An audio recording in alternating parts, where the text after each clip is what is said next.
जय परमेश्वर भाइयों। हिंदू मुसलमान अंग्रेज सभी देवता लोगों को जय परमेश्वर भाइयों, जय परमेश्वर। तो भाइयों, साधन उपदेश महाराज की लिखी हुई किताब जगत हित कहानी पेज नंबर 179 से पढ़ करके सुनाते हैं।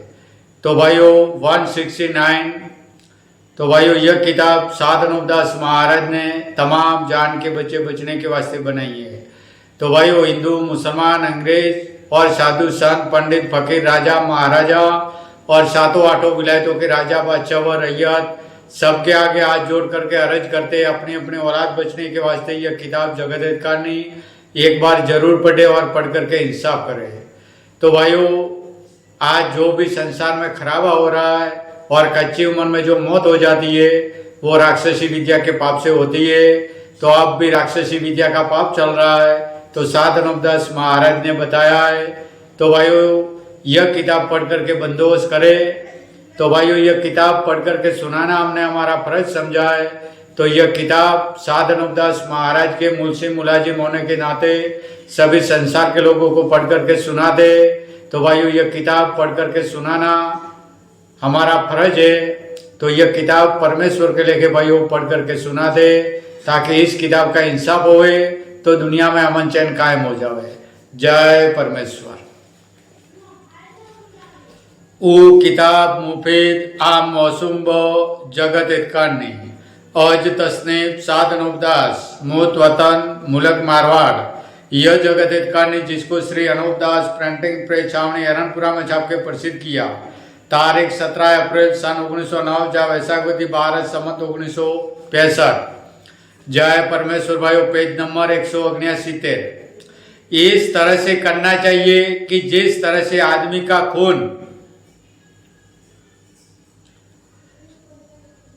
का खून बीमारी के सबब से बिगड़ जाता है, इसी तरह से जमीन के शरीर का खून बिगड़ गया है, जिससे कुओं वगैरह में पानी नहीं रहा और नहीं निकलता है। और बहुत से मुल्कों में पानी करीब करीब 12 कोस के ऊपर या 30 या 40 कोस के ऊपर मीठा पानी मिलता है। सो वो पानी वेरों में 70 या 80 पुरुष की गहराई में जाके निकलता है, परंतु बहुत से मुल्कों में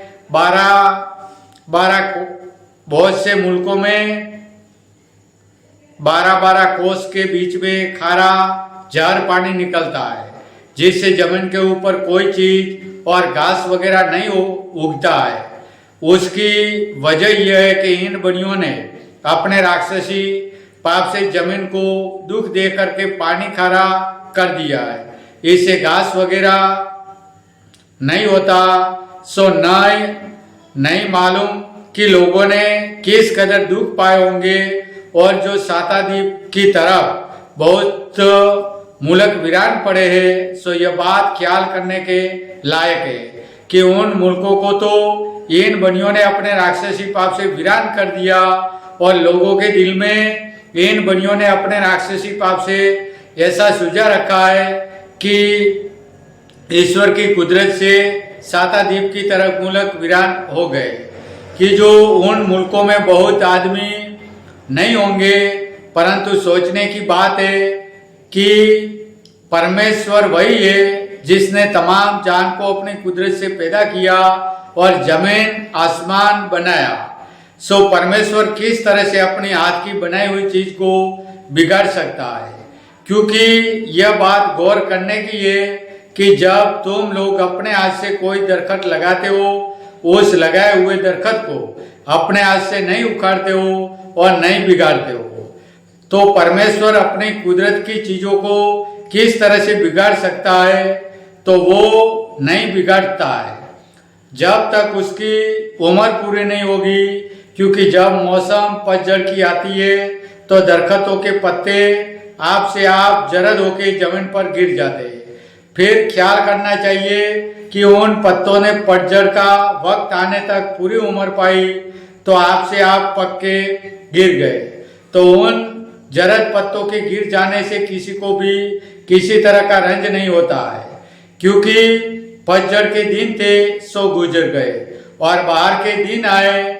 परंतु किसी साहब के मकान पर किसी चीज का दरखत होए और बाहर के सबब से उस दरखत के ऊपर पत्ते लहरा रहे हो और कोई उन सबज पत्तों को तोड़े कि जो मौसम बाहर में लहराते हो, तो मालिक दरखत का उस शख्स से पत्ते तोड़ने के सबब से लड़ने को लग जाता है और गाली गलौज देता है और दरख्तों के पत्ते और डालियों को नहीं तोड़ने देता है।